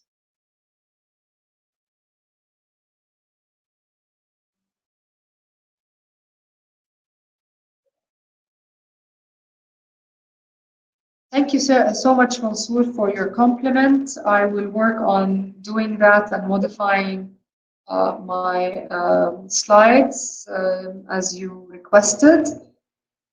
As for my advice to biomedical engineers, I think they play a very important role. They are the ones that write the specifications when users go to them and tell them we want to buy a CT scanner. They're the ones that publish these specifications in the tender documents, and they're the ones that can write all those monitoring tools and the quality control equipment and all the tools necessary to check on the output of the machine, they're the ones that can list them down as a must and not extra options. Also, the biomedical the engineers work very closely with physicists when they conduct their preventative maintenance and do the regular checks on imaging equipment. I advise you to really befriend the physicists in your facility and work closely with them, because you will be surprised that the physicists, when they do their quality checks, if your facility conducts quality checks, that at least 50% of what you conduct on a CT scanner as a biomedical engineer for preventative maintenance is also repeated by the physicist. So instead of repeating the 50% of the tests on the same machine, you can share tests and collaborate together.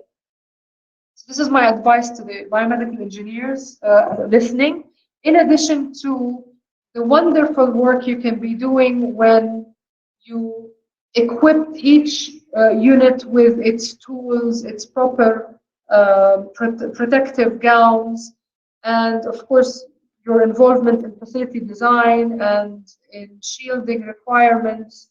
All this plays an important role in raising the safety measures in any facility.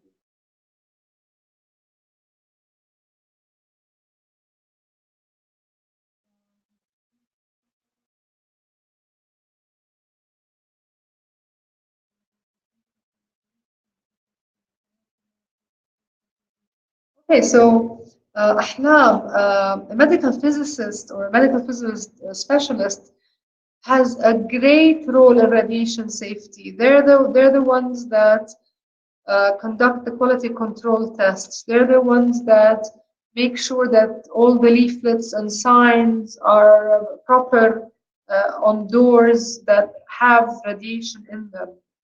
The medical physicists in the facility I work in, their roles are endless in education and training nurses, in definitely quality control and protecting the workers, to make sure the workflow takes place without any radiation incidents. And of course, they do a lot of work in nuclear medicine with radioactive materials. So the physicist really is the center of this all, and they can be involved in so many quality committees and accreditation committees because of all the standards that are coming our way now, because we are, like I said, we are still establishing, we're in a stage where we're establishing the standard in our country. So the medical physicist, I think, is the greatest contributor, but has to be part of the team that I've mentioned. Now, ultrasound is non-ionizing, but I agree with you, Ahlam. I do not recommend that ultrasound is used several times during pregnancy unless the lady has risks and ultrasound is needed more often. But ultrasound, if you know, is, like I said, produces heat, and it can heat up the baby up to 5 degrees. And there are so many studies out there that prove that heat in the fetus has its side effects. So yes, ultrasound is important, but I'm against ultrasound that 4D and 3D, and you take pictures of the baby and you want to see who he looks like, and you go again to bond and look at the baby again. When I lived in England, the ultrasound practice was so narrow. Like a lady would probably only have ultrasound twice during her pregnancy. When I came back to Saudi, I found out that I can get an ultrasound every week if I wanted. So yes, ultrasound is safe. It's non-ionizing, but that does not mean that it does not have a negative effect if used a lot.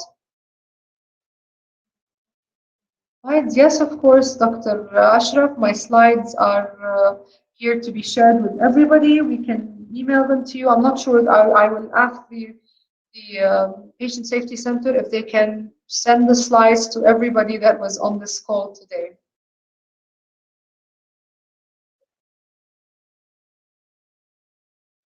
Okay, dental intraoral in measure of radiation hazard. Is it like mammography or less? And we need to do QC tests on it. Rami, yes, you do need quality control tests on it. I did not go a lot into dental practices, but dental offices or practices have more powerful equipment now, not only the intraoral. Those panoramic x-rays have higher doses, and the cone beam CT used in dentistry has extremely high doses. Now, the intraoral, like I said, might not have a dose like a mammogram. If I have, let's say, if we have 5 or 6 X-rays to assess a tooth during a crown, for example, yes, you will reach the dose from a mammogram. But again, my concern is this intraoral X-ray is conducted by the technician, and the technician needs to align the direct beam in a way that sometimes can be either a little bit low or a little bit high, meaning it can end up extremely close to the eye and it can end up extremely close to the thyroid. And that's what we are concerned with. And all X-ray producing equipment, even small ones like the intraoral X-ray equipment, should follow a quality assurance program and should be checked for quality control because, for example, let me give you an example. If I stand on a scale today and it reads 60 kilograms, I can stand on it in a week and it gives me 61. Yes, I might have gained weight, but I'm saying if you buy several of these scales and stand on each one, you will see a variation. A kilo extra, a half a kilo lower. And if you go to a doctor's office, you can measure your weight and find it a little bit higher. And this is not, and this exactly happens to all X-ray equipment when they are used. But the difference is this is not acceptable. This variation in output is okay on a scale. Nothing will harm me if I'm half a kilogram or a higher or half a kilogram lower. But when it's X-ray output, yes, it is a problem. So by conducting quality control tests on your intraoral, your panoramic, and your CT, you make sure that your X-ray output, what's sent towards the patient and what's absorbed by the patient, is within the guidelines, and at least you can measure it and know how much. خالد شكرا. موضوع إنشاء إدارة فيزياء طبية في كل مستشفى، طبعا هذا standard of practice الآن. Hospitals over 200 beds are required to have a medical physics department. So this is by the Ministry of Health and also by the المجلس الطبي. Okay, so they have to have, any hospital over 200 beds must have a medical physics department. What about imaging department technicians? Do you have a safety plan for them? Well, the technologists, like I said, they are part of this team. Their safety plan is included. I mean, they're without the technologist, we cannot perform these examinations. And the technologist, like I mentioned, is a very important part. He's the person, or she is the person, that executes these examinations. They have to be involved in a lot of training, and they have to continuously update their information. There's a lot out there. The technology is changing a lot in medical imaging because it's connected with computers. Now, if you buy a computer or if you buy an iPhone today, in a year, it's almost obsolete. There's something new happening with it. So the same thing happens with medical imaging. So the technologist has to update their information regularly. And I keep saying that mammo technicians we should invest mainly in mammo technicians because the practice is so user dependent that if the technologist does not position the patient correctly, we end up repeating. If the position was not correct, a missed diagnosis can take place. And if the technologist is not aware of the scan parameters and how to reduce the dose and simply use automatic exposure control throughout your patient population, you are overexposing your population. So there's a lot of investment has to go in technician training and preparation when it comes to patient safety. Okay, so those is at X-ray machine and X-ray machines at the airport checks. The airport security machines, most of them are magnetic. They're like metal detectors. Yes, some of them now they detect radioactivity in case people are smuggling radioactivity and so on. But what goes through the X-ray is your bag, your hand carry, whatever you put on that rotating belt. This is the X-ray part. What you go through is usually 90% of the time metal detectors and radiation detectors. But yes, I know that sometimes some airports would have more than that. But the norm is what they have, you go through is a metal detector. Okay, where are we now?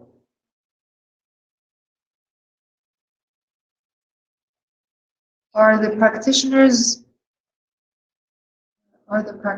aware of the fact that X-ray machines radiates even in standby mode? I'm not sure what you mean about that, but there's a lot of there's a lot of lack of knowledge. There's a gap in our learning, and I've been involved in curriculums of medical students, and we, thank God, managed to change the curriculum to include a lot of information about radiation and its harm and where is it, how is it prescribed, and we managed to change. So our doctors today receive training in radiation protection in year 4 and in year 6 as part of a patient safety module. And there's still a lot that can be done. And that's why I'm saying, when it comes to the field of radiation, it depends on how much you want to do. The sky's the limit, really, because this practice is not governed at all. And it will take time, even when the regulations are in, and even when there are enough regulatory bodies to come and make sure that everything is standardized, there is still room for improvement for 20 or 30 years to come. Question.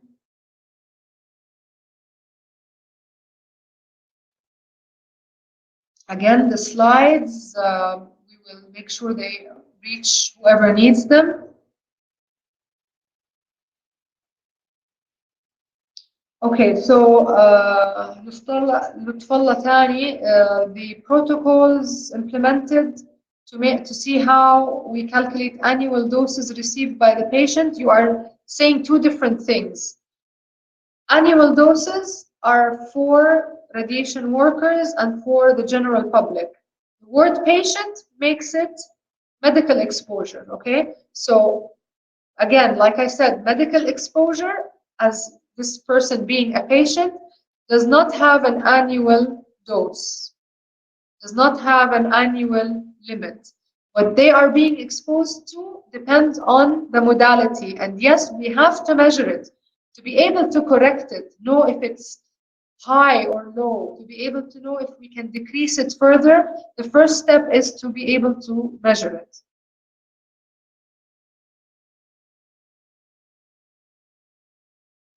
Setting Standards for medical imaging technicians. I'm assuming if you're a radiographer or a technologist, you have to be wearing a TLD or an OSL. So you are wearing a monitor. This monitor has to be worn at all times when you are at work. It has to be read every quarter, meaning you will have a reading 4 times a year, and you should claim this reading. You should look at this reading and make sure that your numbers are low. As a radiation worker, this is out of the scope of this presentation, but as a radiation worker, you should not be exposed to more than 20 millisieverts per year, averaged over 5 years. Meaning, if you receive 10 millisieverts this year, you should not be alarmed if you assess your workload and make sure that no mistake took place, you are working safely, because next year you might receive 1 or 2. And if you average the 5 years and find that it's 20 millisieverts, you are under the limit for exposure as a worker. But what we do, and probably most facilities do,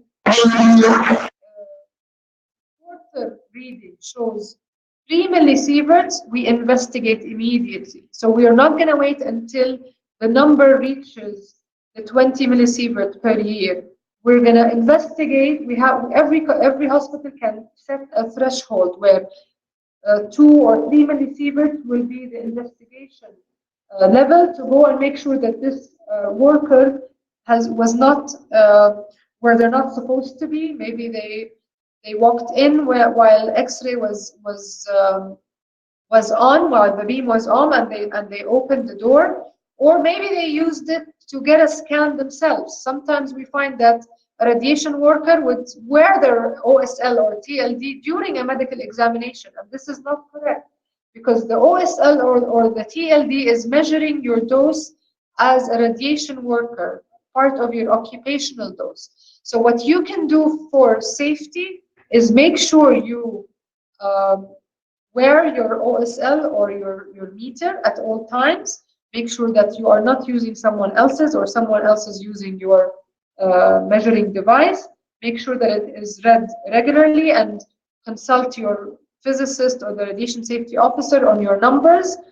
If your measurements are below 20 millisieverts per year, then you are on the safe side, as per all international regulations. What else can you do other than your OSL is educating yourself. Like I said, the websites are full of webinars and courses that you can do just from your own home. If you get into the IAEA's Radiation Protection of Patients site, there's a lot of material for technologists as well that you can update yourself with. As a technologist, I'm not sure where you work, but if you go on portable rotations, for example, shielding yourself when you conduct the exposure, as well as the patient, as well as the protective tools for whoever's around the patient, is what you can do for safety measures. Okay.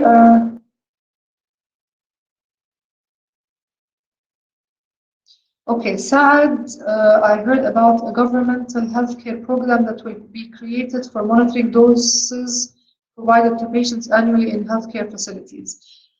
I haven't heard personally, but there are international programs like that. There's something called the Smart Card, developed by the IAEA, where the patient, once they go anywhere for medical imaging, they register their doses on this card.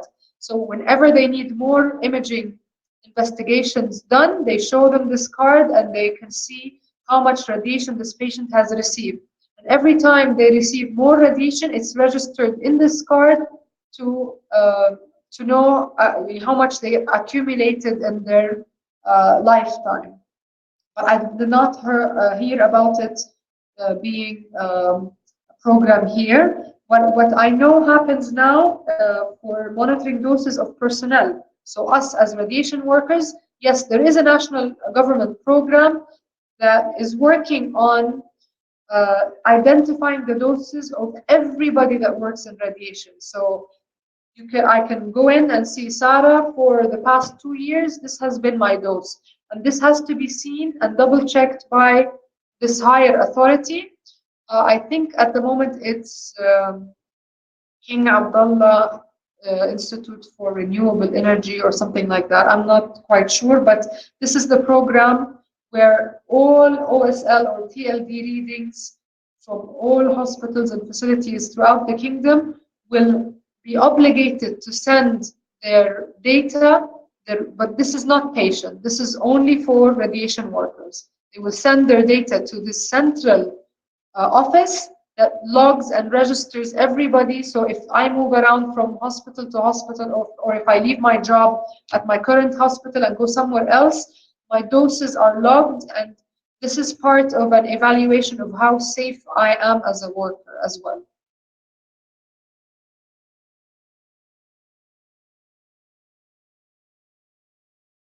Okay, now for patients, what's available out there in the world is simply diagnostic reference levels. If we reach the level of every single facility, every polyclinic that has X-ray, every private and public sector that has any imaging equipment, everyone measures and knows what their diagnostic reference levels are, I think I will die extremely happy. I mean, I want to reach to this level initially. Now, more can be done, but I think the beginning should be if DRLs are established, if every dose is accounted for in dental, in mammo, in CT, in fluoro, in the OR, everywhere. If you can measure and document establishing DRLs in every single facility, this will be a great step for this country. What we can do after that for the patient is not really part of Arab Safe nor this lecture, but our phase one is establishing these DRLs. And what's important about DRL is that you will be able, once you establish them, you will audit them and you will review them yearly, and you will try to modify your protocols. So the technologist will be involved, the radiologist will be involved, and the physicist will be involved, and they will try to lower the doses by reviewing their protocols. For example, I can create another CT head protocol that saves 40% of patient dose. So I think the effort should be in this area rather than wasting efforts elsewhere.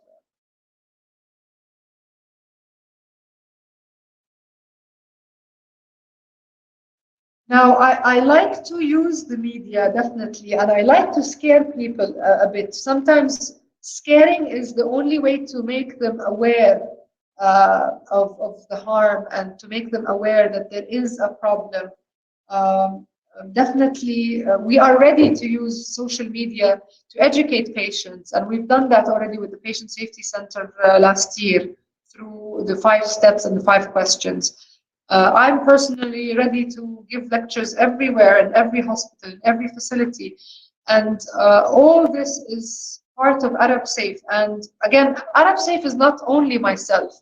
Like I said, I'm the secretary, the deputy secretary general. The secretary general is in Algeria. He's Algerian.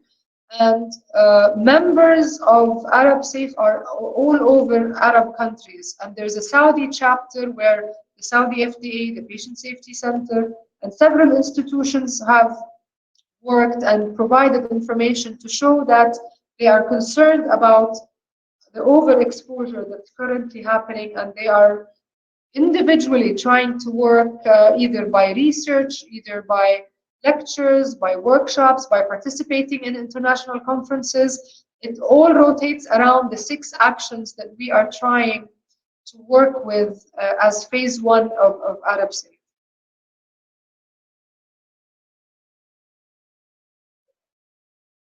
Okay, you're telling me, Lutfullah, that the OSL badge showed one technician reads 20 millisievert or exceeded. This should be reported. Okay, this should be reported because 20 millisieverts is a lot. It should be reached within a year, and it should be averaged over 5 years. So if the badge has showed 20, maybe you should report it to the K care, and they should have picked it up before you even noticing it, because like I said, they are requesting that all these doses, all these logs are sent to them every quarter. This is what we do at King Abdulaziz University Hospital. We are obligated to send the Excel file to K-Care. So this 20 millisievert is high. I've not experienced that number with any of our technicians. I've only had one technician, or actually two technicians, one in the cath lab and one in the intervention part of radiology, where we had to modify their workload. يعني, they were working in cath lab, they had to stop work, they had to take time off. And the one that was working in intervention, we moved her to ultrasound internally. We showed the documents, we showed that she already had received a lot of exposure, either because of negligence or because of she was overworked. And the number we investigated was 3 or 4 millisieverts, not more than that. And still, with the 4 or 3, we ended up moving these people out of exposure to areas with lower exposure. So I would inform K-Care about this 20 millisievert your colleague had received.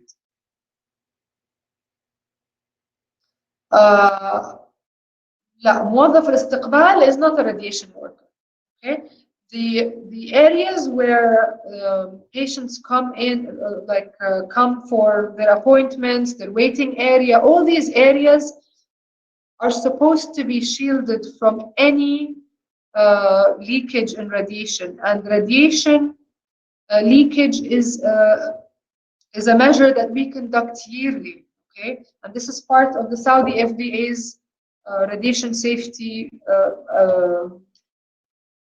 policies that are coming up. So the SFDA will come and ask you to show us the leak tests that you have conducted in your facility. So patients walking in the hallway or in the waiting area or at the reception or even at the offices of a radiology department, nobody is supposed to be receiving any kind of radiation. This is supposed to be zero. Okay, so the only people who should be wearing TLDs are the ones that are inside at least twice a week. Okay, so by definition, if you are twice a week within the vicinity of an X-ray machine or a fluoro machine or a CT machine, you're assigned to it twice a week. Or if you are in the OR as a nurse and the X-ray machine or the fluoro machine comes in twice a week for exposure of patients, you have to be wearing a TLD or an OSL to measure your radiation exposure as an occupational exposure.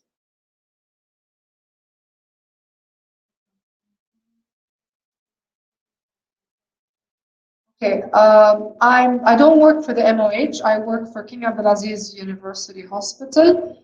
You can email me for questions about anything in radiation, and you can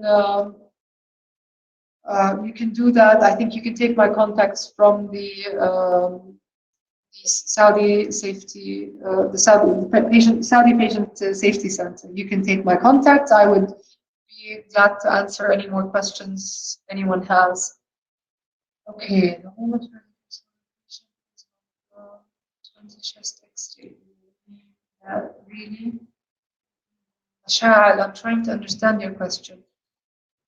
Yes, one mammogram is equivalent to 20 chest X-rays, and there's an asterisk next to there's a star, sorry, next to the 0.4. This varies depending on the technology you're using, the machine, depending on the setting and the parameters, and depending on how many views. So In my opinion, that's the minimum. 0.4 for a mammogram, yes, is equivalent to minimum 20 chest x-rays.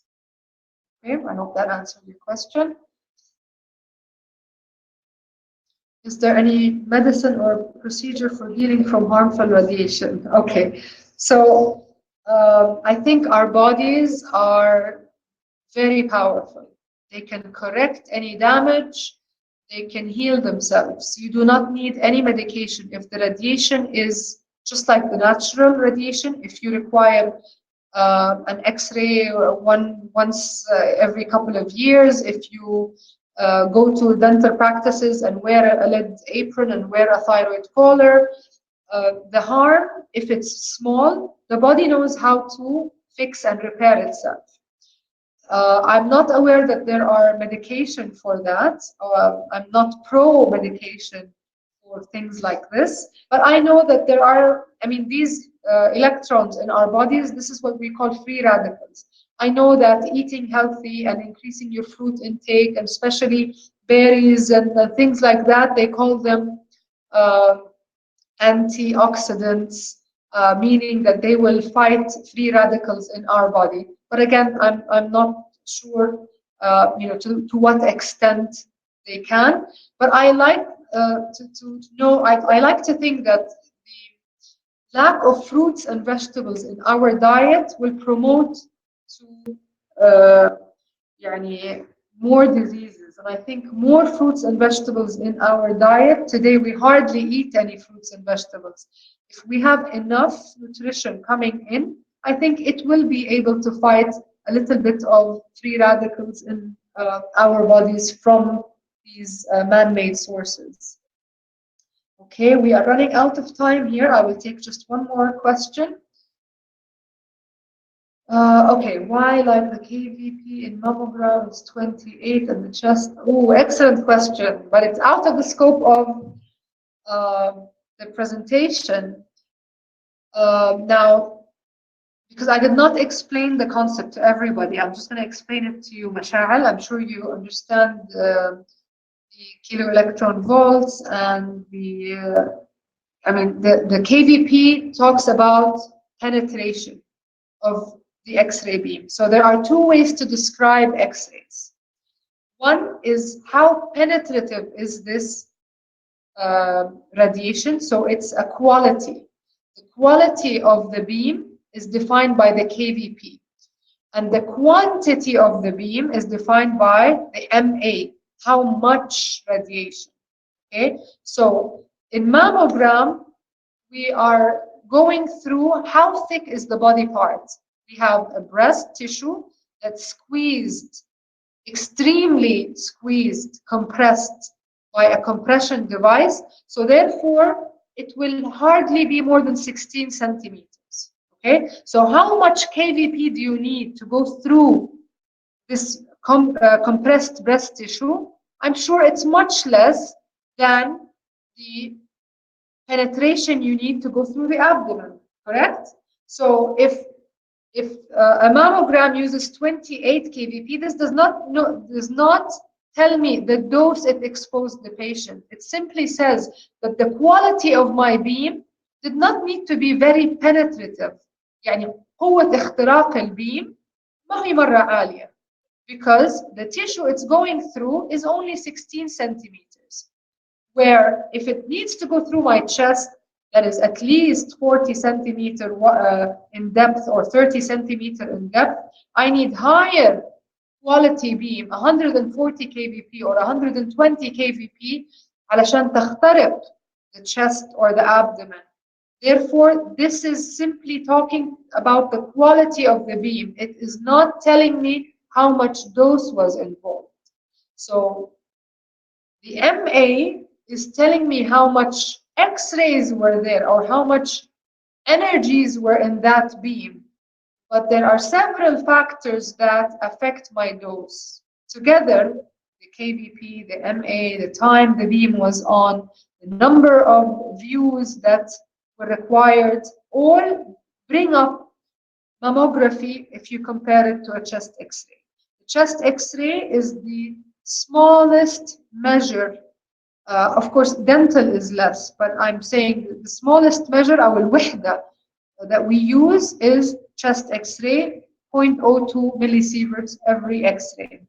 Okay, so in mammo, again, yes, the beam quality is lower, so I need 28 or 30 maximum kVps because what I'm trying to go through as X-ray is compressed for me, and it's only 16. But the quantity of X-ray, which is the MA, is up to 200 MAs. And the number of views I need for mammo is at least 4. I cannot assess the breast without 4 exposures, 2 to the right and 2 to the left at least. Now, if you conduct audits in your facility, come back and tell me. I'll be very interested to know, do they conduct 4 views? Because where I work, we found that sometimes they go to 12 views. And if it's justifiable, I cannot open my mouth. Because again, it has to do with justification. If it's needed, we cannot stop them. They have to do it. And therefore, the dose from mammography is higher than that of a regular chest X-ray.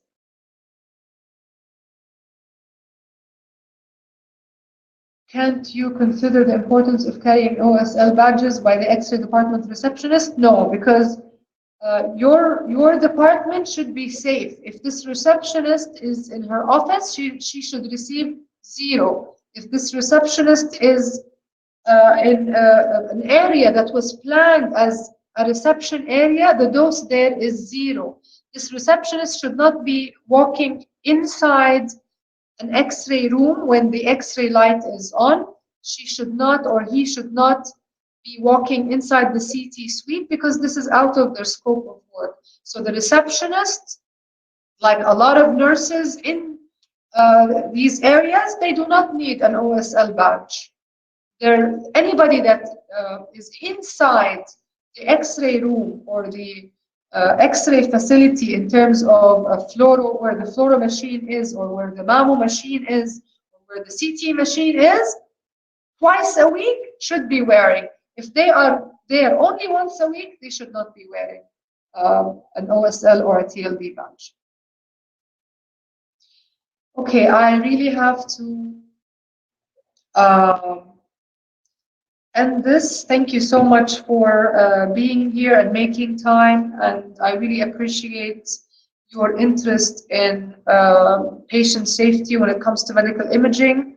And like I said, there's a lot that can be done, and this is just the beginning. I hope we conduct more of these workshops or webinars. I'm delighted to be part of this. Thank you so much.